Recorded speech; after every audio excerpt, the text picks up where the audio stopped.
नमस्कार साथियों, मेरा नाम है अशोक पांडे और मेरे चैनल जय विद अशोक पे आपका स्वागत है। तो फ्रेंड्स, आज हम एएफएम का यूनिट 3 कर रहे हैं। उसका पार्ट 2 है। पार्ट 1 हम ऑलरेडी अटेंड कर चुके हैं, जिसमें हमने बहुत सारे कॉन्सेप्ट सीखे थे। कॉन्सेप्ट में क्या सीखा था हमने?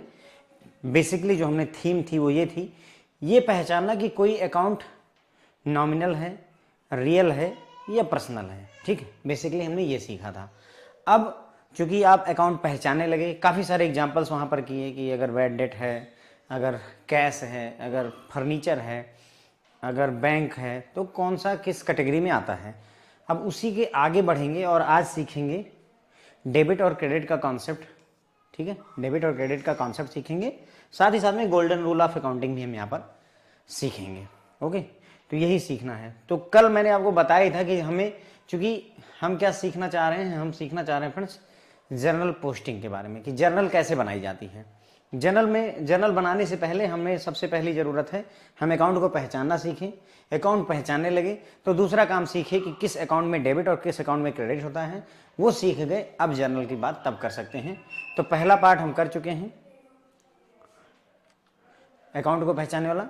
अब हम दूसरा पार्ट करेंगे जिसमें हम ये देखेंगे किस अकाउंट में डेबिट और किस अकाउंट में क्रेडिट किया जाता है। ठीक है, तो डेबिट क्रेडिट कॉन्सेप्ट की यहाँ पर बात करेंगे। ये आपके सामने जो है एक अकाउंट है। अगर आप देखेंगे तो ये अकाउंट जो है टी फॉर्म में होता है। टी मतलब टी फॉर टाइगर वाला, टी जैसे शेप का होता है। ठीक है, इधर का साइड डेबिट साइड कहलाता है, यानी left side debit entry, right side credit side होता है। सेम सारी डिटेल्स होती हैं। यहाँ भी date particulars journal folio amount होता है, यहाँ भी डेट पर्टिकुलर्स जर्नल फोलियो और अमाउंट होता है। इसे डेबिट साइड कहते हैं। इस पूरे सिस्टम को डेबिट साइड कहते हैं और इस पूरे सिस्टम को क्रेडिट साइड कहते हैं। ठीक है, तो बस यही बेसिकली अकाउंट होता है हमारा। आइए, अभी ये इतनी बात हमने एग्जाम्पल मतलब इसको देख लिया, तो वही जो कुछ भी देखा है उसी चीज़ को समझते हैं यहाँ पर। The left side of the account is called debit side. Right, देखिए यहाँ पर इधर लिखा था डेबिट और यहाँ पर लिखा था क्रेडिट। फिर से देख लीजिए, ये CR मतलब क्रेडिट है, DR मतलब डॉक्टर नहीं है, डेबिट है। ओके, तो वो साइड डेबिट है, ये साइड क्रेडिट है। यहाँ देखिए डेबिट साइड लिखा हुआ है, यहाँ क्रेडिट साइड। तो left hand side debit, right hand side credit होता है। अब वही बात यहाँ देखिए लिखी हुई है। अगर आप चाहें तो इसको यहीं रखते हैं और इसी समय सीखते हैं। Left side of an account is called debit side and the right hand side is called credit side. ठीक है, तो राइट साइड आपका क्रेडिट होता है, लेफ्ट साइड आपका डेबिट होता है। An entry on the left side of an account is called debit entry. अगर कोई एंट्री डेबिट साइड मतलब लेफ्ट साइड में की जाएगी, इधर की तरफ कोई एंट्री आप करेंगे, कोई भी एंट्री आप लिखेंगे, तो उसे डेबिट एंट्री कहेंगे, या उसे सिंपली डेबिट भी कहा जाता है। ठीक है, अगर लेफ्ट साइड में कोई एंट्री की जाएगी तो उसे क्या बोलेंगे हम?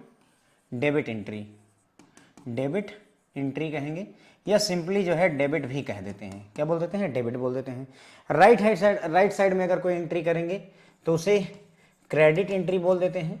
क्या बोल देंगे? क्रेडिट एंट्री, या सिंपल टर्म में हम क्रेडिट बोल देते हैं। क्या बोल देते हैं?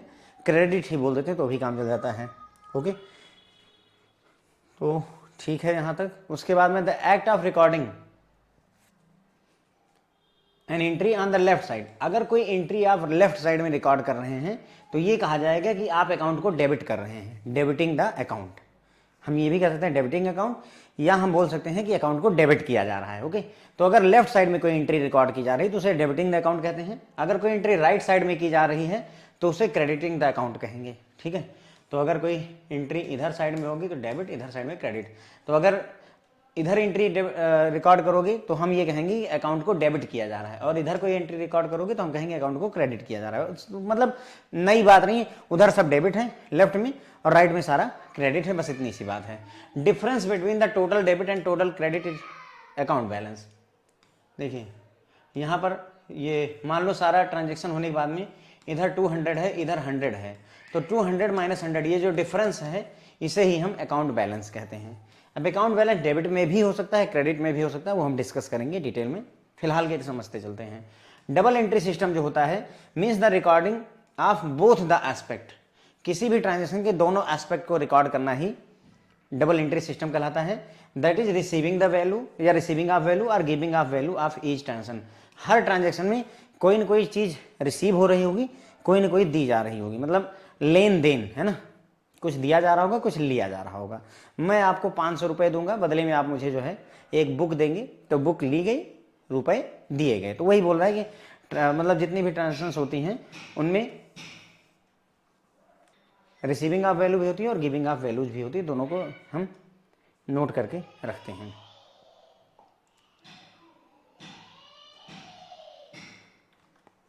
तो अगर हम समझें तो when an account receive a value या something or benefit it is debited.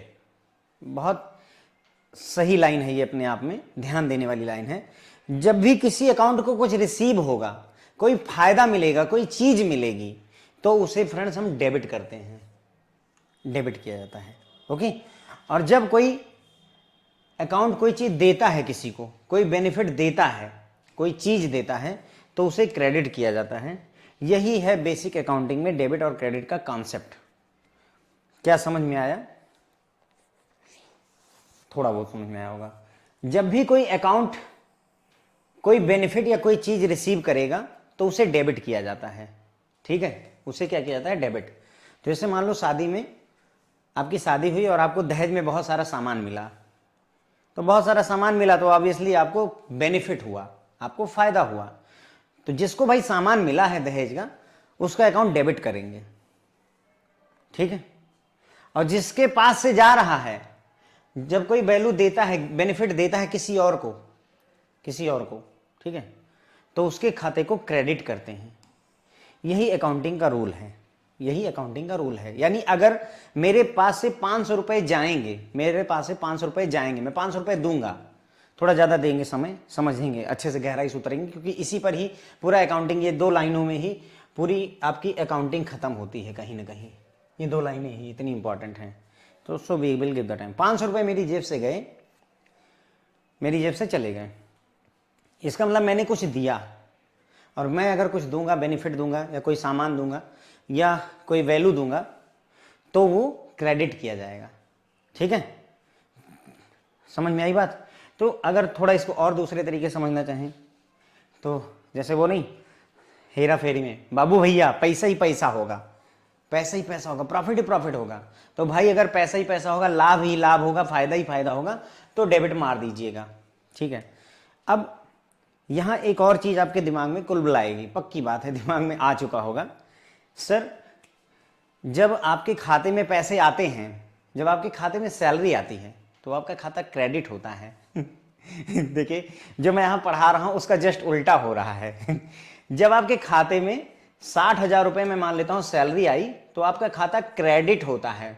और जब आप अपने दोस्त को 10,000 रुपये भेजते हैं, तो आपका खाता 10,000 से डेबिट हो जाता है, या 10,000 एटीएम से निकालते हैं तो आपका खाता 10,000 से डेबिट हो जाता है। मैंने क्या कहा? मैंने कहा कि सर, अगर कोई चीज रिसीव हो रही है, फायदा हो रहा है, बाबू भैया फायदा हुआ, पैसे आए, तो पैसे आने पर क्या होना चाहिए था सर? डेबिट होना चाहिए था। पर यहां कम वक्त देखो, सैलरी आई, फायदा हुआ, 60,000 आए, फिर भी क्रेडिट हो गया। जो भी पढ़ाया उसका जस्ट उल्टा हो रहा है जर्नल लाइफ में। हुआ क्या? ऐसा क्या हो गया सर? तो ये बड़ा ही वो मतलब कहने का थोड़ा सा पेचीदा विषय है, डिस्कस करेंगे इसके बारे में। देखिए क्या हो रहा है, जब हम ये अकाउंट की बात कर रहे हैं, तो हम उसी अकाउंट की बात कर रहे हैं। ठीक है, उसी अकाउंट का मतलब क्या है? जैसे मान लो कि राम की जूतों की दुकान है, तो हम जूतों की दुकान की बात कर रहे हैं, उस जूते की दुकान के अकाउंट की बात कर रहे हैं। ठीक है। लेकिन जब आपका खाता जो है वो आप मेंटेन कर रहे हैं कि बैंक मेंटेन कर रहा है, इस बात का जवाब दें। जो आपका अकाउंट है वो क्या आप रजिस्टर में बैठ करके अपनी एंट्री करते हैं? नहीं, बैंक करता है।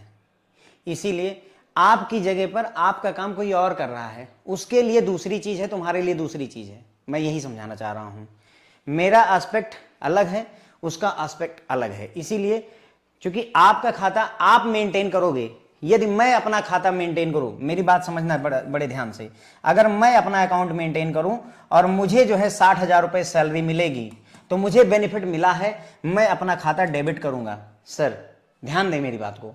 और अगर मैं 10,000 रुपए अपने दोस्त को भेजूंगा, मैं क्या करूंगा? 10,000 रुपए दोस्त को भेजूंगा, बेनिफिट दूंगा, किसी को फायदा पहुंचाऊंगा, ठीक है, कोई यानी मुझे एक तरीके का नुकसान हुआ, 10,000 रुपये मेरे गए, तो मैं इसे क्रेडिट करूंगा, क्योंकि नियम यही है कि फायदा होगा, कुछ आएगा, फायदा होगा, फायदा मिलेगा, रिसीव होगा, तो उसे डेबिट करते हैं। तो जब मैं अपना अकाउंट मेंटेन खुद करूंगा सर, तो बिल्कुल मैं डेबिट और क्रेडिट ये जो सिद्धांत है इनको फॉलो करूंगा। लेकिन यहां बैंक आपका अकाउंट मेंटेन कर रहा है, क्योंकि आपकी पासबुक होती है, बैंक बनाता है, आप नहीं बनाते, आप नहीं बनाते। आप बनाएंगे तो डेबिट क्रेडिट का ये सिद्धांत बिल्कुल लागू होगा, क्योंकि आप नहीं बनाते, बैंक मेंटेन करता है, इसलिए जस्ट उल्टा हो जाता है, बैंक के लिए वो उल्टा कॉन्सेप्ट चलता है, ठीक है, समझने की बात है।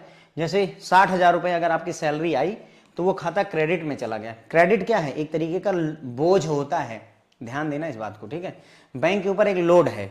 चलिए, तो मैं ज़्यादा डिटेल में यहाँ नहीं जाऊँगा, क्योंकि फिर कन्फ्यूजन पल जाएगी, तो बस इतना ही समझते हैं कि मैं यहाँ बैंक के अकाउंट का जिक्र क्यों कर रहा हूँ, क्योंकि सर बैंक के अकाउंट में बस याद रखिएगा 60,000 रुपये तुम्हारे खाते में अगर आते हैं तो क्रेडिट होते हैं, और जब 10,000 रुपये तुम्हारे खाते से जाते हैं, जब आता है तुम्हारे खाते में आया तो क्रेडिट हुआ, जब तुम्हारे खाते से गया तो डेबिट होता है। ये हम जर्नल लाइफ में देखते रहते हैं, क्योंकि दिन भर आपने 100 रुपए की पेमेंट करी किसी गोलगप्पे वाले को, तो तुरंत ही your account has been debited with 100 rupees, और अब ये बैलेंस इतना हो गया, ठीक है। या किसी दोस्त से 10,000 रुपये उधार मांगे, तो 10,000 जैसे तुम्हारे खाते में आएगा तो your account is credited with 10,000 rupees, और नया अकाउंट बैलेंस ये हो गया। लेकिन ध्यान रखिएगा, जब हम अकाउंटिंग पढ़ रहे होंगे इसका जस्ट उल्टा होगा। मैं बस इसीलिए याद करवा रहा हूं, ये समझा रहा हूं कि मान लो मतलब तुम्हें कंफ्यूजन हो जाए कि क्या डेबिट होता है क्या क्रेडिट होता है, तो तुरंत ही याद करने की मेरी बात कोशिश करना कि सर ने बताया है, हमने ध्यान दिया है कि जो हमारे खाते में होता है उसका जस्ट उल्टा अकाउंटिंग में होता है, बस ये बात ध्यान रखनी मेरी, ठीक है। तो मेरे खाते में पैसा आएगा तो मैं क्या, तुरंत ही मेरा खाता क्रेडिट हो जाता है। 2 लाख रुपए कहीं से आए, 2 लाख रुपए क्रेडिट हो गए तुम्हारे खाते में, यहां ऐसा नहीं होगा, अकाउंटिंग जस्ट उल्टा कर दे। 2 लाख तुम्हारे खाते में आए, तुरंत डेबिट मारोगे, उल्टा करना। मैं इसीलिए समझा रहा हूं ताकि आगे चल करके, वैसे तो हम गोल्डन रूल याद करेंगे, सब याद करवा दूंगा, लेकिन फिर भी एक जो बेसिक कोर कॉन्सेप्ट होता है कि कभी कंफ्यूजन ना बने, ठीक है। तो उसके लिए अपने खाते को तुरंत याद करना कि जो खाते मेरे होता है उसका जस्ट उल्टा अकाउंटिंग में होता है, ठीक है। तो जैसे अगर कोई इस किसी अकाउंट में कुछ रिसीव हो रहा है, जैसे तुम्हारे खाते में 2 लाख रुपए आ रहे हैं, तो तुम्हारे खाते में 2 लाख रुपए आते तो क्या होता फ्रेंड्स, क्रेडिट होता तुरंत ही कि 2 लाख रुपए क्रेडिटेड।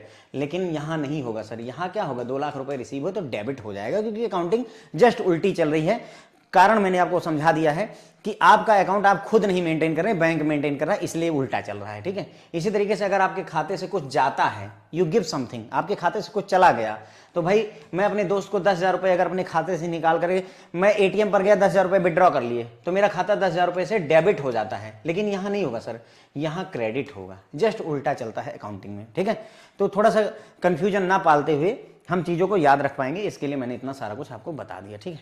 तो एवरी ट्रांजेक्शन, अब ये भी है कि हर एक ट्रांजेक्शन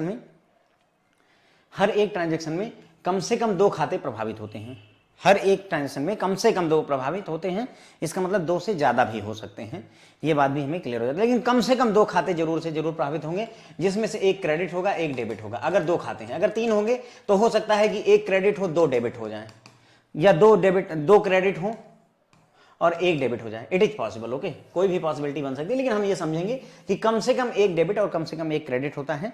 एक ऐसा होगा, एक जो अकाउंट रिसीव करेगा बेनिफिट को, और एक जो दूसरा अकाउंट होगा वो बेनिफिट को किसी और को दे रहा होगा।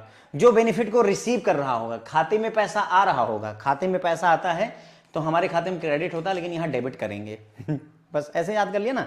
और जो फायदे को दे रहा होगा, अगर हमारे खाते से पैसा जाएगा, हम किसी और को पैसा दे रहे होंगे तो हमारा खाता डेबिट हो जाता है, लेकिन यहाँ पर क्रेडिट कर देंगे। मतलब याद करने का तरीका तुम्हें जैसे याद आ जाए भाई वैसे कर लो, ठीक है। तो हमने ये समझ लिया फ्रेंड्स, जो है ये थोड़ा सा समय लगेगा फ्रेंड्स, मैं घंटे भर से ऊपर के लेक्चर हो जाते हैं, लेकिन क्या करें, समझना है, जानना है, पहली बार जो है आप ये सब चीज़ें सीख रहे हैं, तो थोड़ा समय देना पड़ेगा। तो मैंने आपको बताया कि जो है भाई ये अकाउंट है, टी शेप का होता है, टी फॉर टाइगर वाला शेप होता है। इसमें लेफ्ट साइड डेबिट को, राइट साइड क्रेडिट को, ठीक है। लेफ्ट साइड जो है डेबिट साइड कहलाती है, राइट साइड क्रेडिट साइड कहलाती है। लेफ्ट साइड में जो एंट्री होती है उसे डेबिट एंट्री कहते हैं, राइट साइड में जो एंट्री होती है क्रेडिट एंट्री कहते हैं। अगर लेफ्ट साइड में आप जो है किसी एंट्री को रिकॉर्ड कर रहे हैं तो आप उस अकाउंट को डेबिट कर रहे होते हैं, अगर राइट साइड में कोई एंट्री रिकॉर्ड कर रहे होते हैं तो उसे आप क्रेडिट कर रहे होते हैं। उसके बाद फिर हमने देखा कि अगर जो है राइट साइड में कोई एंट्री कर रहे होते हैं तो आप जो है उस अकाउंट को क्रेडिट कर रहे होते हैं। और जो टोटल डेबिट है, अकाउंट का टोटल डेबिट और टोटल क्रेडिट, उसका जो डिफरेंस होता है उसे ही हम अकाउंट बैलेंस कहते हैं। डबल एंट्री सिस्टम का मतलब होता है कि हमें दोनों एस्पेक्ट डेबिट और क्रेडिट को नोट डाउन करना पड़ता है। रिसीविंग द वैल्यू, कोई चीज़ रिसीव हो रही है तो डेबिट होगी, अगर कोई चीज़ दी जा रही है तो क्रेडिट होगी। मैंने आपको समझाया, कैसे समझाया, अपने अकाउंट का कंपेयर कर लीजिएगा, क्योंकि आप दिन भर, मेरे ख्याल से इतनी ज़िंदगी में बहुत सारा डेबिट क्रेडिट आपने देख लिया होगा। अपने खाते वाला याद रखिएगा, खाते में पैसे आएंगे, फायदा आएगा, प्रॉफिट आएगा, कोई सामान आएगा तो उसे डेबिट क्रेडिट होता है हमारे खाते में, लेकिन यहाँ डेबिट होगा, उल्टा चलता है। ठीक है, तो उसी में कहा कि कोई अकाउंट अगर कोई चीज़ रिसीव करता है, कोई वैल्यू रिसीव करता है, कोई चीज़ रिसीव करता है या कोई फायदा रिसीव करता है तो उसे डेबिट किया जाता है।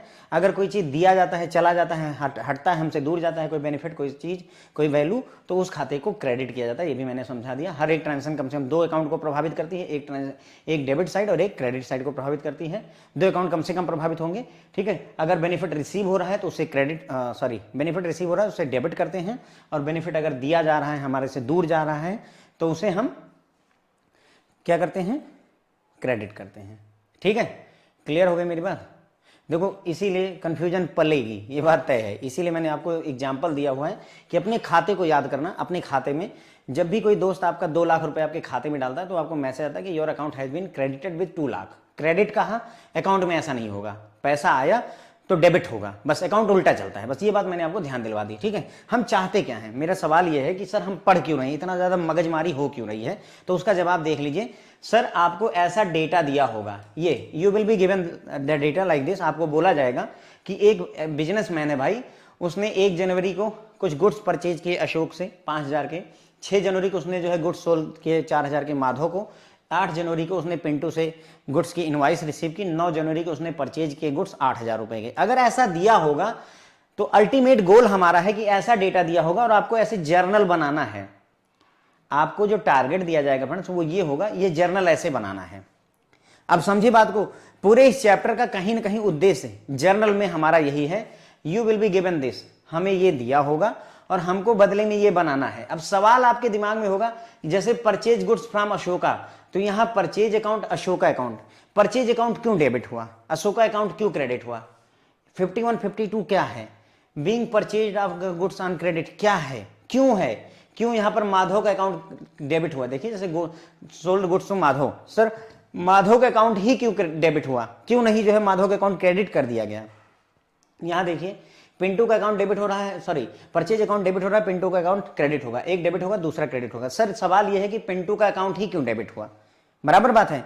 ये बहुत सारे सवाल हैं जो आपके मन में होंगे। मैं बस ये आपको बड़ी पिक्चर दिखा रहा हूं कि आखिर हम चाहते क्या हैं। इतनी ज्यादा जो मेहनत की जा रही है उसके पीछे उद्देश्य है सर कि आपको ये एक लाइन लिखी होगी, उस एक लाइन से आपको ये जर्नल की एक एंट्री बनानी है, इसी के लिए मैं इतना पूरा पढ़ा रहा हूं। बराबर हो गई बात, आप समझ में आया कि हम ब्रॉडली चाहते क्या हैं। सर हम कुछ चाहते नहीं है, अगर आप ये एंट्रियां लिखी हैं और ये एंट्री लिखी हुई जैसे परचेज गुड्स, और अगर आप उसके बदले में purchase account debit to cash account ये लिख सकते हैं तो आपको इस क्लास को करने की आवश्यकता नहीं है। अगर नहीं लिख सकते तो बने रहिए हमारे साथ, आगे बढ़ेंगे। क्लियर हो गई? तो मैं ये आपको सिखा नहीं रहा हूं, मेरी बात सुनिएगा, मैं ये आपको दिखाऊंगा नहीं कि परचेज गुड्स ये वो, मैंने बस आपको ब्रॉडर पिक्चर दिखाया कि मेहनत क्यों हो रही है। ठीक है, अब हम आगे बढ़ेंगे। हम इस मतलब ये ट्रांजेक्शन से इस ट्रांजेक्शन से इस तक पहुंच पाए उसके लिए सेवरल स्टेप्स हैं, उसी स्टेप्स से हम आपको गुजारेंगे।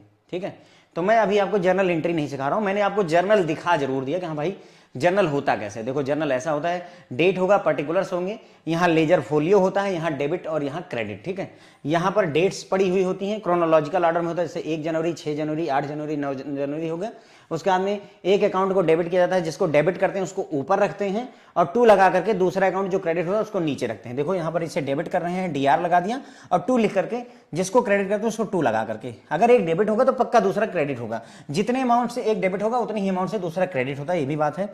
और यहाँ नरेशन लिखी जाती है, नरेशन है ना, याद है पहले लेक्चर में हमने देखा था कि कुछ ना कुछ लिख दिया था। तो कंसेप्ट यह है, being sales of goods on credit, यही जो सोल्ड गुड्स टू माधव, तो उसी चीज के लिए हल्का सा लिख दिया कि भाई ये ट्रांजेक्शन क्यों की गई, ये बता रहा है कि हमने गुड्स को सेल किया है क्रेडिट पर, इसके लिए ये ट्रांजेक्शन की गई है।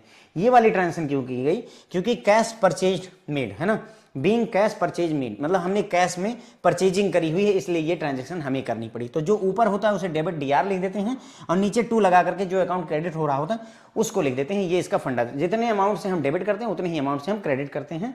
ठीक है, तो ये फ्रेंड्स हमारा जर्नल का पूरा एक प्रोफार्मा हो गया। हमें ये दिया रहेगा, हमें ये करना होगा। अब इसी बात का जवाब ढूंढना है कि इस अकाउंट में अशोक का ही अकाउंट क्यों क्रेडिट हुआ, अशोक का अकाउंट डेबिट क्यों नहीं हुआ। इसी बात का जवाब ढूंढने के लिए कल मतलब पहली जो क्लास हमने की थी पार्ट 1, वो भी इसी बात का जवाब ढूंढवा रही थी और उसी बात का जवाब आज हम यहाँ पर भी कहीं ना कहीं सर्च करेंगे। अगर हमें पता हो कि हमको दिल्ली जाना है तो माइंडसेट रहता है कि हाँ भाई 500 किलोमीटर जाना है, चीज़ें आसान होती, क्यों जाना है ना।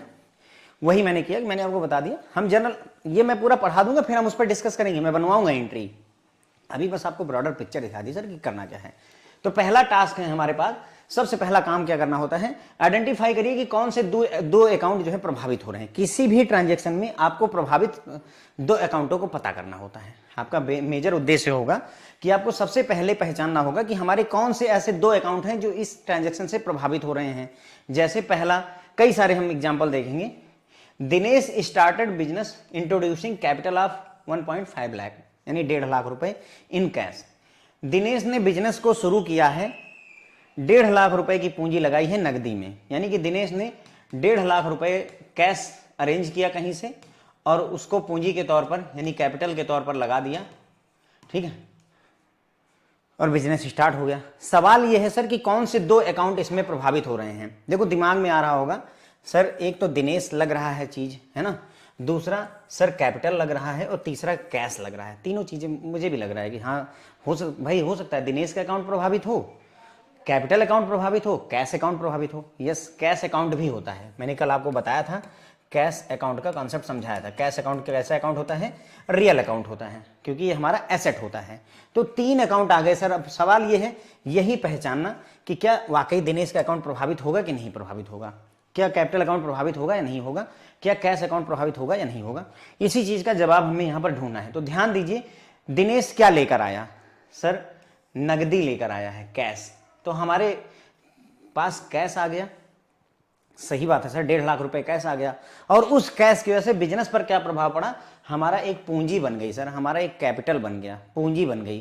तो क्या कहीं दिनेश का कोई मतलब रहा हमारे इस पूरे प्रक्रम में? नहीं सर, बिजनेस के पॉइंट ऑफ व्यू से दिनेश का कोई मतलब नहीं रह गया। ठीक है, तो हमारे कौन से दो अकाउंट प्रभावित हुए सर? सर हमारा कैपिटल अकाउंट प्रभावित हुआ, लिख दिया मैंने। सर हमारा कैश अकाउंट प्रभावित हुआ, ये भी मैंने लिख दिया। अब पिछले कल की क्लास से अगर आपको याद हो, कैपिटल कोई न कोई व्यक्ति लेकर आता है, जैसे दिनेश लेकर आया है, इसलिए वो पर्सनल अकाउंट होता है। कैश हमारा चूंकि एसेट होता है, सबसे लिक्विड एसेट होता है, इसलिए इसे रियल अकाउंट कहते हैं, मतलब एसेट को रियल अकाउंट कहते हैं। ठीक है, तो इसमें क्या हमने कुछ डिफरेंट सीखा? नहीं, बस हमने जानने की कोशिश की भाई इस ट्रांजेक्शन में कौन से दो अकाउंट प्रभावित हैं। एक और बात का जवाब यहीं पर दे दूं, जो ये दिनेश है ना, तुम यहां चाहो तो आइडली जो है इसे दिनेश लिखा जाना चाहिए, आइडली। वास्तव में इसे दिनेश अकाउंट लिखा जाना चाहिए, क्योंकि पैसा कौन लेकर आया है? दिनेश लेकर आया है, तो ये वास्तव में दिनेश अकाउंट है। लेकिन चूंकि बिजनेस में दिनेश अकाउंट जैसा कॉन्सेप्ट हम यूज नहीं करते, ओनर के द्वारा जो पैसा दिया जाता है उसे कैपिटल कह देते हैं, इसलिए उस कैपिटल को कहने की वजह से हमें कैपिटल अकाउंट यूज करना पड़ा है। तो अगर कहीं पर जरूरत पड़े तो ये इमेजिन करने में देर मत लगाना, कैपिटल लिखा है मतलब आप समझ लेना कि ये दिनेश ही लिखा हुआ है। अगर ये इमेजिन कर लोगे तो चीजें आसान हो जाएंगी। देखो, है ना, मेरी बात समझे? तो ये कौन है, मैं कैपिटल ना मान करके दिमाग में दिनेश भी रख लूं तो कोई दिक्कत नहीं है। ठीक है, तो अब समझ में आया। देखो दिनेश को भी कहीं ना कहीं हमने यूटिलाइज कर लिया, क्योंकि कैपिटल कौन लाया है? दिनेश लाया है, तो वो दिनेश ही है एक्चुअली। बस कन्वेंशन है, कॉन्सेप्ट है भाई ऐसा कि जो पैसा मालिक लेकर आएगा उसको हम कैपिटल कह देते हैं। That's why we have used the capital account. Otherwise हम दिनेश भी यूज कर सकते थे, लेकिन कॉन्सेप्ट और कन्वेंशन की वजह से हम यहाँ पर मजबूर हैं। ठीक है, मेरी बात समझ में आई? तो हमारे दो अकाउंट इस बिजनेस इसमें जो है, एक कैपिटल अकाउंट हो गया और दूसरा 1.5 लाख रुपए का कैश आया था तो कैश अकाउंट हो गया। दोनों, एक जो है कैपिटल अकाउंट चूंकि जो है कोई व्यक्ति यानी दिनेश लेकर आया है तो पर्सनल अकाउंट हो गया, कैश अकाउंट हमारा एसेट है तो रियल अकाउंट हो गया। ये बातें हम कर चुके हैं, कोई नई चीज यहां पर नहीं सीख रहे हैं। ठीक है, दूसरा देखिए, open the bank account by depositing 1 lakh in cash. अब देखिए यहाँ कौन से 2 अकाउंट प्रभावित हो रहे हैं, दिख रहा होगा सर। 1 लाख रुपए कैश, इसका मतलब कैश अकाउंट प्रभावित हुआ, और हमने एक बैंक अकाउंट खोला है, इसका मतलब हमारा बैंक अकाउंट प्रभावित हुआ। देखिए बैंक अकाउंट प्रभावित हुआ, कोई दिक्कत नहीं है। तो इसमें कौन से 2 अकाउंट प्रभावित हो रहे हैं, एक बैंक और एक कैश। बाकी ये सब बातें हैं, डिपॉजिट किया, 1 लाख कैश के लिए यूज हो गया, ओपन, है ना, ये सारी वर्ब एडजेक्टिव वगैरह हैं, इनको हम इग्नोर करें। तो काम की बात, एक बैंक अकाउंट, एक कैश अकाउंट। बैंक अकाउंट किसी न किसी कंपनी का होगा, आर्टिफिशियल पर्सन का होगा, इसलिए पर्सनल अकाउंट होगा, है ना। बैंक अकाउंट मान लीजिए उसी, जैसे ये फर्म का ही अगर बैंक अकाउंट है तो भाई वो क्या है, आर्टिफिशियल फर्म क्या होती है, आर्टिफिशियल पर्सन होती है, तो ये पर्सनल अकाउंट हो गया। और कैश अकाउंट आपका एसेट होता है, इसलिए रियल अकाउंट हो गया। ठीक है, तो पिछले वाली क्लास का रिवीजन भी चलता जा रहा है और नए में हम सीखते भी जा रहे हैं। अब कुछ चीज़ें ऐसी भी आएंगी फ्रेंड्स जो आपको नई भी लगेंगी, क्योंकि सब चीज़ें हमने पहले से पढ़ी नहीं है, तो कुछ चीज़ें नई भी महसूस होंगी कि हाँ ये कुछ नया सीख रहा हूँ आज मैं। ओके, तो देखिए अब अगली टेंशन देखते हैं। Received loan of 71 lakh from Naresh by cheque. अब देखिए, नरेश से हमने चेक की सहायता से 71 लाख रुपए का लोन प्राप्त किया है। तो देखो अगर चेक शब्द यूज हो गया है, इसका मतलब हमारा बैंक आ गया यहाँ पर। अगर कैश लिखा होता तो हमारा कैश अकाउंट आ जाता, अगर कैश लिखा होता तो हमारा कैश अकाउंट प्रभावित होगा, लेकिन कैश लिखा नहीं है तो अब इसलिए हमारा बैंक अकाउंट प्रभावित होगा। तो भाई बैंक अकाउंट तो क्लियर हो गया कि हाँ बैंक अकाउंट प्रभावित होगा, क्योंकि चेक दिया है, जमा कहाँ करोगे, बैंक में, तो बैंक अकाउंट। अब भले यहाँ चेक लिखा है पर बैंक समझ लेना, इंटरप्रेट कर लेंगे। दूसरा, हमने रिसीव किया है लोन, कहाँ से, नरेश से, तो लोन फ्रॉम नरेश अकाउंट, एक अकाउंट ये भी बन गया। लोन फ्रॉम नरेश अकाउंट लिख लीजिए, सिंपल नरेश अकाउंट लिख लीजिए, कोई दिक्कत नहीं है, चलेगा, दोनों ही चलेगा, लेकिन हम लोन फ्रॉम नरेश अकाउंट लिख देंगे तो ठीक रहेगा। तो हमारा एक बैंक अकाउंट, एक हमारा लोन फ्रॉम नरेश अकाउंट हो गया। अब देखो बैंक अकाउंट क्या है, बैंक अकाउंट हमारा फर्म का है, पर्सनल अकाउंट होगा। और लोन जो है, लोन भी एक तरीके का किसी पर्सन को, किसी कंपनी को मिला होगा, तो वो भी एक पर्सनल अकाउंट ही होता है। ठीक है, तो दोनों पर्सनल अकाउंट हमारे यहाँ पर लगे हुए हैं। क्लियर हो गई मेरी बात। तो यहाँ काम की बात, एक चेक है, चेक से हमें बैंक मिला, और दूसरा जो है नरेश है जिसने बैंक का लोन दिया हुआ है। तो नरेश का लोन, 2 अकाउंट हमारे कौन कौन से प्रभावित हुए, बैंक अकाउंट और लोन फ्रॉम नरेश अकाउंट। आराम से चल रहे हैं, चीज़ों को समझते हुए, गहराई में उतरते हुए चल रहे हैं, थोड़ा समय लगेगा। Purchased furniture for 20,000 in cash from Raj furniture house. ठीक है, यहाँ कौन से 2 अकाउंट से प्रभावित हो रहे हैं, मुझे एक फर्नीचर दिख रहा है, मुझे एक कैश दिख रहा है, और मुझे एक राज फर्नीचर दिख रहा है, फर्नीचर हाउस, 3 दिख रहे हैं सर। हाँ सही बात है। तो सर क्या राज फर्नीचर का अकाउंट प्रभावित नहीं होगा, एक तो फर्नीचर अकाउंट हो गया, एक कैश अकाउंट हो गया। सर राज फर्नीचर का क्या, वो भी तो लिखा हुआ है इस ट्रांजेक्शन में। देखो ध्यान देना, अगर डील कैश में हो गई है तो व्यक्ति संस्था का कोई मतलब नहीं है, ध्यान देना मेरी बात को। अगर हमने कैश में डील कर लिया तो राज फर्नीचर की वैल्यू खत्म हो गई, क्योंकि हम नगद दे आए, हमें क्या मतलब राज फर्नीचर से। अगर हम उधारी पर लाते, अगर हम क्रेडिट पर लाते, कैश ना लिखा होता, क्रेडिट पर लाए होते, तो अब हमारा राज फर्नीचर हमारा क्रेडिटर हो जाता, अब हम राज फर्नीचर को जरूर याद रखते, तो उस केस में राज फर्नीचर का अकाउंट प्रभावित होता। लेकिन चूंकि हमने डीलिंग की, गया मैं फर्नीचर खरीदने गया, मैंने मुंह पे 20,000 मारे और लेकर आया, राज से लाया, राजकुमार से लाया, राजकुमार के पिताजी से लाया, क्या फर्क पड़ता है, बराबर बात है। That's why furniture account and cash account, यही 2 अकाउंट प्रभावित होंगे। फर्नीचर भी फ्रेंड्स आपका एसेट है, सो रियल अकाउंट, और कैश भी आपका एसेट है, सो रियल अकाउंट। कोई डाउट नहीं, बात मेरी समझ में आ गई। तो अगर आपने कैश में डीलिंग कर ली तो बंदे का नाम इररिलेवेंट हो जाता है, चाहे बाइंग हो चाहे सेलिंग हो। ठीक है, तो 2 अकाउंट हो गए, मैंने आपको समझा दिया ये चीज़ क्या वजह हुई है। अब देखिए दूसरा जो आपके दिमाग में क्वेश्चन आया था कि सर यहाँ 3 नाम आ रहे हैं, तो देखो दूसरा है परचेज्ड फर्नीचर, तो एक फर्नीचर का नाम आ रहा है, दूसरा किससे, दिल्ली सेफ से, एक कंपनी है, एक संस्था है, कितने में, 40,000 रुपए पर। ठीक है, तो ध्यान रखना यहाँ लिखा हो कि हमने फर्नीचर खरीदा है किससे, दिल्ली सेफ से 40,000 रुपए में, और ये बात नहीं लिखी है कि कैश में या क्रेडिट में डील हुआ है, कैश या क्रेडिट में। तो ध्यान रखिए अगर नाम लिखा हो तो वो डीलिंग कहाँ में होती है, क्रेडिट पर होती है। अगर कैश लिखा हो तो बात अलग की है, नहीं तो ये डील क्रेडिट में हुई है। चैप्टर नंबर 12 जरूर देखें, वहाँ डिस्कस किया हुआ है कि क्या वजह है, इसीलिए क्रम ध्यान रखें। Chapter number 2, chapter number 12 and chapter number 3। और चैप्टर नंबर 3 में जिस सीक्वेंस में पढ़ा रहा हूँ, पार्ट 1 पार्ट 2 उसी सीक्वेंस में पढ़िएगा, नहीं तो बात बनेगी नहीं। ठीक है, तो देखो दिल्ली सेफ से हमने दिल्ली सेफ से जो है फर्नीचर खरीदा हुआ है, तो दो चीज़ें दिख रही हैं, एक तो फर्नीचर दिख रही है, दूसरा दिल्ली सेफ दिख रहा है। ठीक है, वही लिख दिया हमने, furniture account Delhi safe account. एक और बात आपको सिखाई कि अगर यहाँ कैश लिखा होता, कैश, ठीक है, तो फिर हम मानते कि ये कैश पर है। अदरवाइज अगर किसी संस्था का किसी व्यक्ति का नाम आ जाता है तो मान लेना कि उधारी पर डील हुई है। नियम यही है, अगर नाम लिख गया किसी का तो उधारी पर डील हुई है, अनटिल अनलेस की कैश ना लिखा हो। जैसे यहाँ फर्नीचर परचेज किया 20,000 का, लेकिन कैश में लिखा हुआ है। अगर कैश हटा दूं, मैं यहाँ से कैश गायब कर दूं, तो तुरंत ही मान लेना कि राज फर्नीचर से उधार लिया हुआ है हमने, भले ही यहाँ कहीं कुछ क्रेडिट ना लिखा हो। आगे क्रेडिट नहीं लिखा, देखो यहाँ कहीं नहीं लिखा है कि हमने दिल्ली सेफ से क्रेडिट पर लिया हुआ है। ठीक है, तो या तो कैश का जिक्र हो कि कैश में लिया है, तब तो कैश मानना। अदरवाइज अगर किसी व्यक्ति का या किसी संस्था का नाम आ जाता है तो मान लेना उधारी पर डील हुई है, तो एक अकाउंट इसका दिल्ली सेफ का और दूसरा फर्नीचर परचेज किया उसका अकाउंट प्रभावित होगा। बस बाकी परचेज तो एक शब्द है, 40,000 रुपए का उधारी हुई है तो बात खत्म हो गई। फर्नीचर आपका एसेट है, so real account will be there, और दिल्ली सेफ एक संस्था है तो personal account will be there, personal account हो गया हमारा। ठीक है, तो दो अकाउंट हमारे कौन से प्रभावित हुए हमने देख लिया। आगे बढ़ते हैं। Purchase goods for cash ₹15,000। देखिए परचेज गुड्स फॉर कैश, हमने गुड्स परचेज किए हैं नकदी में 15,000 रुपए के, तो अगर कैश गया है तो एक तो कैश हो गया, दूसरा गुड्स हो गया। सर देखिए दिख रहा है ना, क्लियर दिख रहा है सर कि हाँ कैश और गुड्स दो चीजें। थोड़ा सा यहाँ पर सीखने वाली बात है। क्या सीखने वाली बात है? जब भी बिजनेस कोई गुड्स परचेज करता है तो हम उस गुड्स अकाउंट ना यूज करके परचेज अकाउंट यूज करेंगे, और जब भी बिजनेस कोई गुड्स सेल करेगा तो वहां पर हम सेल्स अकाउंट यूज करेंगे। ये नियम होता है। लेकिन कौन सा गुड्स सर? गुड्स वो जिसमें डील करते हैं। जैसे अगर हमारी जूतों की दुकान है, जूतों की कंपनी है, तो अगर मैं शूज खरीदूंगा तो मैं परचेज अकाउंट यूज करूंगा।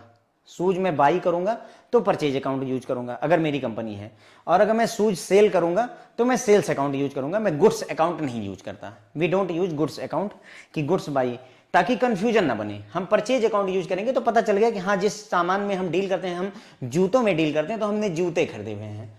गुड्स खरीदा कौन सा? अगर गोलगप्पों की दुकान है तो हमने क्या खरीदा? गोलगप्पे खरीदे हैं। अगर सेल्स अकाउंट यूज किया तो हमने क्या बेचा? गोलगप्पे बेचे हैं। क्लियर हो जाती बात? तो ये बात ध्यान रखेंगे कि अगर हम गुड्स परचेज करते हैं तो उसके लिए परचेज अकाउंट, और अगर हम गुड्स सेल करते हैं, बेचते हैं, तो उसके लिए हम सेल्स अकाउंट को यूज करते हैं। तो यहां कौन कौन से अकाउंट? गुड्स परचेज की वजह से परचेज अकाउंट, और कैश की वजह से कैश अकाउंट, दो अकाउंट प्रभावित हो गए।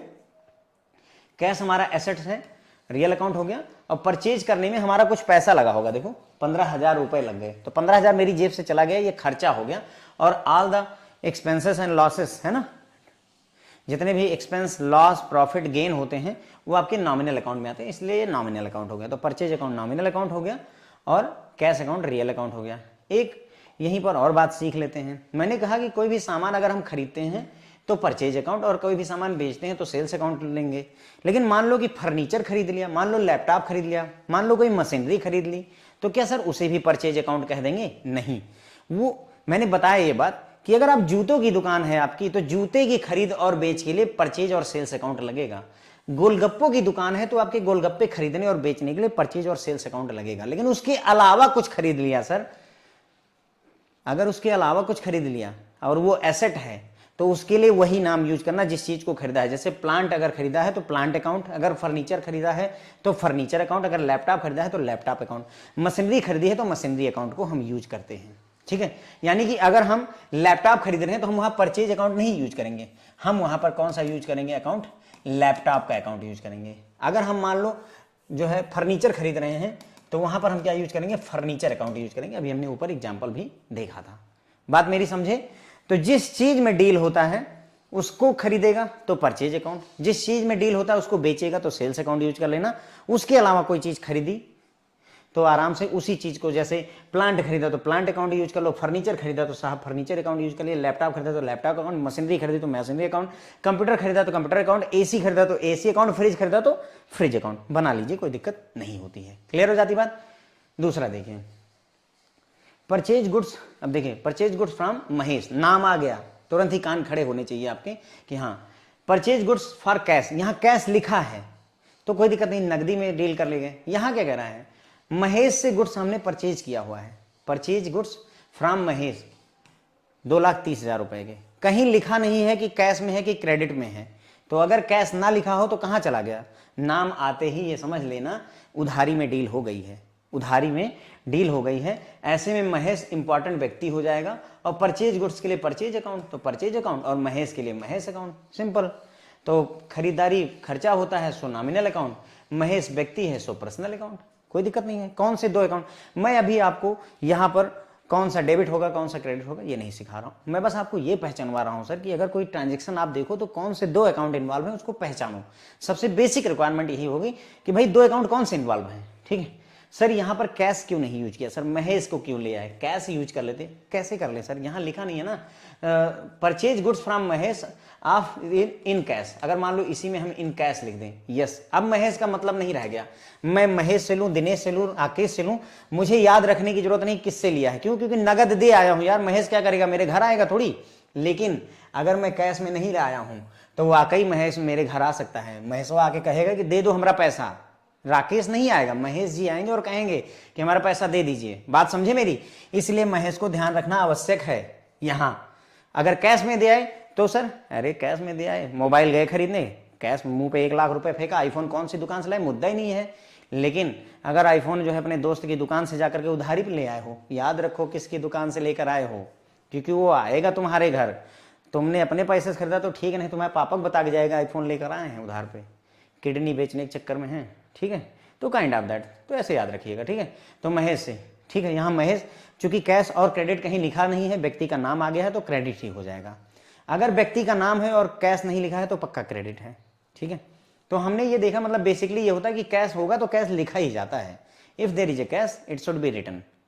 चलो ठीक है, sold goods to Karim for cash, अब देखो यहाँ लिखा है कैश, व्यक्ति का नाम तो आया है, करीम का नाम तो आया, लेकिन कैश का जिक्र हुआ। सोल्ड गुड्स के लिए अभी हमने बताया कि अगर गुड्स बेचे जाएंगे तो कौन सा अकाउंट यूज करेंगे सर, सेल्स अकाउंट करेंगे, परचेज करेंगे तो परचेज अकाउंट, सेल करेंगे तो सेल्स अकाउंट। ठीक है, दूसरा 25,000 कैश में बेचा है तो कैश अकाउंट हो गया।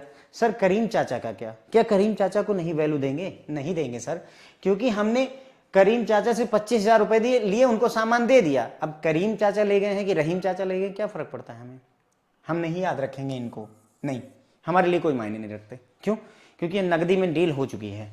सो हमने गुड्स सेल किए 25,000 के, तुम गए 10 रुपए गोलगप्पा खाए, पैसा दिया है, तो वो दुकानदार तुमको काहे याद रखेगा, दिन भर में 50 लोग आ रहे हैं तुम्हारे जैसे खा के जा रहे हैं, लेकिन 2 लोग ऐसे हैं जिन्होंने खा लिया और पैसे नहीं दिए, उनको याद रखेगा वो। 50 में से 48 को तो नहीं ध्यान रखा, लेकिन उन 2 लोगों को याद रखा कि 10-10 रुपए उधार करके इनसे लेना पड़ेगा, बराबर बात है, दैट्स वाई। ठीक है, तो यहाँ करीम अकाउंट यूज नहीं होगा। एक सेल किया है, गुड्स सेल करने के केस में हम सेल्स अकाउंट यूज करते हैं, और दूसरा कैश यूज है कैश अकाउंट। सेल्स हमारा खर्चा, इनकम है, खर्चा नहीं, कुछ बेचोगे बदले में, गोलगप्पे बेचे 10 रुपए मिले, सेल्स इनकम हुई, सो नॉमिनल अकाउंट, और कैश हमारा एसेट है, सो रियल अकाउंट। ठीक है, कोई दिक्कत नहीं। यहाँ पर अगला देखो, यहाँ पर भी गुड्स बेचे हैं श्याम को ऑन क्रेडिट 7,30,000, लिखा ही है कि क्रेडिट पर बेचा है, अगर ना भी लिखा होता, सोचो ऐसे ही लिख दे, यही लिख दे कि sold goods to Shyam for 7,30,000, तो क्या समझोगे भाई, गुड्स सोल्ड किया है, व्यक्ति का नाम आ गया है और रुपए लिखे हैं, कैश कहीं लिखा नहीं है, तो पक्का क्रेडिट पर है, पक्का क्रेडिट पर, भले लिखा हो या ना लिखा हो, और अगर लिख दिया है तो बहुत अच्छा है, हमारे लिए और आसान हो गया। अब चूंकि हमने गुड्स बेचे हैं तो सोल्ड गुड्स हो गया, दूसरा श्याम हो गया, 2 लोग प्रभावित हो रहे हैं तो हमारा गुड्स सेल करने पर सेल्स अकाउंट, और दूसरा वो व्यक्ति श्याम, तो श्याम का अकाउंट, ये 2 अकाउंट हमारे प्रभावित होंगे। सर श्याम को याद रखना जरूरी, हाँ जरूरी है, क्यों, क्योंकि हमने श्याम को उधार दे रखा है 7,30,000 रुपए का, और तुम अगर भूल गए श्याम को तो वसूलोगे कब, दैट्स वाई रिमेंबर, यस, हमने श्याम को जो है 7,30,000 रुपए का उधार दिया हुआ है। बात समझ में आई, तो कौन से 2 अकाउंट प्रभावित हुए, सेल्स और श्याम। वैसे भी अगर तुम देखोगे यहाँ गुड्स सोल्ड हुए हैं, एक ये और दूसरा श्याम है, इसके अलावा और कोई नाम वैसा आ नहीं रहा है। यहाँ कैश होता तो कैश अकाउंट हम सोचते भी, चूंकि क्रेडिट है तो क्रेडिट का कोई अकाउंट नहीं होता है। ठीक है, तो 2 ही अकाउंट आंखों से भी दिख रहे हैं, तो सेल्स अकाउंट आपका इनकम है, नॉमिनल हो गया, श्याम एक व्यक्ति है, सो ये पर्सनल हो गया। आई थिंक अब आपको चीजें थोड़ा सा मतलब क्लियर होने लगी होंगी मेरे ख्याल से, कि हाँ चाहता क्या है सिस्टम, चाहता क्या है और हम सोचेंगे कैसे। आई बिलीव वो आपको क्लियर हो रहा। कैश रिसीव्ड फ्रॉम श्याम 20,000, अब क्या हुआ, हमने उधार बेच दिया था, हमने श्याम को उधार पर दे दिया था, अब श्याम जो है 20,000 रुपए दे गया। ठीक है, तो क्या क्या हुआ, एक तो कैश मिला और दूसरा श्याम आए, बस 2 ही चीजें हैं मेरे ख्याल से, और कोई चीज तो दिख ही नहीं रही भाई। रिसीव्ड एक बात है, फ्रॉम एक बातचीत है, रुपए कैश में ही आ गया। So there will be 2 account, cash और श्याम अकाउंट, 2 अकाउंट प्रभावित हुए। Cash is a real account क्योंकि एसेट है, श्याम एक व्यक्ति है, भगवान का बनाया हुआ है, सो पर्सनल अकाउंट हो गया। कोई डाउट नहीं होना चाहिए, तो बहुत सरल है। अगला देखिए, कैश पे टू महेश 7,10,000, हमने महेश को कैश पे कर दिया, तो यहां भी दिख रहा है कि भाई कैश गया और महेश गए, 2 लोग हैं, सो कैश अकाउंट और महेश अकाउंट, 2 अकाउंट प्रभावित हुए। सो कैश आपका एसेट होने की वजह से रियल अकाउंट है और आपका महेश एक व्यक्ति होने की वजह से पर्सनल अकाउंट है। तो बोलिए, क्या आपको ये मेरी बातें समझ में आई कि मतलब कैसे 2 अकाउंट हम पहचानेंगे? सबसे मेजर टास्क यही रहेगा। जब आपके सामने ट्रांजैक्शन आएगी तो आपके जेहन में कहीं ना कहीं जो है ये एक प्रॉब्लम रहेगी। ठीक है, मेरे ख्याल से क्लास को यहीं पर एंड कर देते हैं, आगे नहीं बढ़ते हैं, क्योंकि 40 मिनट हो चुका है और आगे मैं पढ़ाने बैठूंगा तो लगभग 40 मिनट की और क्लास चल जाएगी, तो इसको अगले पार्ट में ले जाएंगे। ठीक है, तो आई थिंक अब आपको ये क्लियर हो गया होगा कि कोई भी ट्रांजेक्शन देख करके हम 2 अकाउंट पहचान लें। एटलीस्ट इतनी मेहनत का ये फायदा होना चाहिए कि कोई भी ट्रांजेक्शन देख करके आपको 2 अकाउंट पहचानने की कोशिश करनी पड़ेगी। कुछ बाधाएं भी आएंगी, लेकिन वो धीरे धीरे सीखते सीखते समझते समझते हम चलेंगे तो हो जाएगा। ठीक है फ्रेंड, तो बस यहीं पर ये लेक्चर जो है पार्ट 2 हम खत्म कर देते हैं। पार्ट 3 जो है इसके बाद आएगा, जिसमें हम अगला पार्ट सीखेंगे। अगला पार्ट क्या है? Golden rule. तो गोल्डन रूल अगले वाले में करेंगे। अभी डेबिट क्रेडिट का केवल कॉन्सेप्ट सीखा भी नहीं है, अभी तो बहुत कुछ सीखा कुछ नहीं है, बस समझा ही है केवल। ओके, थोड़ा लाइक वगैरह कर दिया करिए भाई, जो है इतनी मेहनत लगती है आपके लिए मेहनत की ही जाती है, ऑब्वियसली मेहनत की जाती है। आपको जितने सरल ढंग से समझाने का मैं प्रयास करता हूँ, आई बिलीव बेस्ट होता होगा। जब आप पढ़ते होंगे, जब आप क्लास ख़त्म करते होंगे, तो एक फील आता होगा कि नहीं अभी चीज़ें समझ में आई हैं, कितने अच्छे तरीके से, कितने बेहतर तरीके से। तो लाइक वाइक में थोड़ा कंजूसी ना करा करिए, जो है ना लाइक करेंगे और कमेंट, क्या फ़ायदा होता है सर? ना करें ना करिए सर, आपकी मर्जी है, कोई फ़र्क नहीं पड़ता है। लाइक करते हैं तो अच्छा लगता है कि हाँ आप इनकरेज करते हैं, इनडायरेक्ट तरीके से आप इनकरेज कर रहे होते हैं कि नहीं ठीक है, people are wanting more, demanding more. और जब आप लाइक नहीं करते तो लगता है कि नहीं इंटरेस्ट ही नहीं है आपको, बस इतना ही रहता है। बाकी still you are free, as you wish आप कर सकते हैं। ठीक है friend, thank you so much.